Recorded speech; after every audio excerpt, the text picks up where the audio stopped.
আসসালামু আলাইকুম, সবাই কেমন আছেন? আশা করি সবাই অনেক ভালো আছেন। আজকে বেগুন রান্না করব। তো এখানে হচ্ছে বেগুনের জন্য একটা কড়াই বসিয়েছি। এখন কড়াইটাতে পরিমাণ মতো তেল দিয়ে এখন রুই মাছগুলো হলুদ লবণ দিয়ে মেখে এখন ভেজে নিচ্ছি।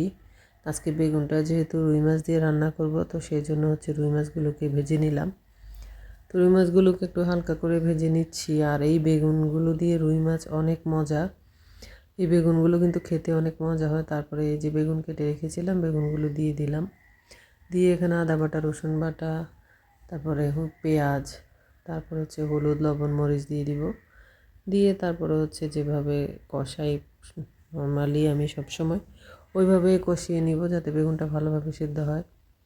তো এই বেগুনগুলো হচ্ছে রান্না করলে সিদ্ধ হবে কিন্তু গলে যাবে না, আর খাওয়ার সময় খেতে অনেক মজা হয়। তো এই বেগুনগুলোকে কিন্তু মাংস দিয়েও রান্না করলে খেতে অনেক ভালো লাগে। এই তো বেগুনগুলো কষিয়ে তারপর ঢেকে দিলাম। এরপরে যে ঢাকনাটা তুলে নেড়ে চেড়ে দিচ্ছি। তো আমার বেগুনগুলো কিন্তু এই পর্যায়ে একটু মিডিয়াম সিদ্ধ হয়েছে। তো এই যে কষানো শেষ, এখন হচ্ছে ঝোল দিয়ে দিচ্ছি। ঝোল দিয়ে মাছগুলোও দিয়ে দিলাম, দিয়ে এখন হচ্ছে নেড়ে চেড়ে ঢেকে দিব। এই তো ঢাকনা তুলে আবারও নেড়ে চেড়ে দিচ্ছি।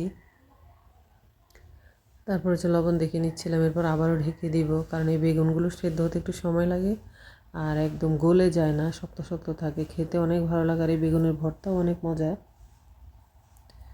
তো ঢেকে দিলাম। আমার আজকের রেসিপিটা কেমন লাগলো সবাই অবশ্যই কমেন্ট করে জানাবেন। আজকের মতো এখানে বিদায় নিচ্ছি। সবাই ভালো থাকবেন। আল্লাহ হাফেজ।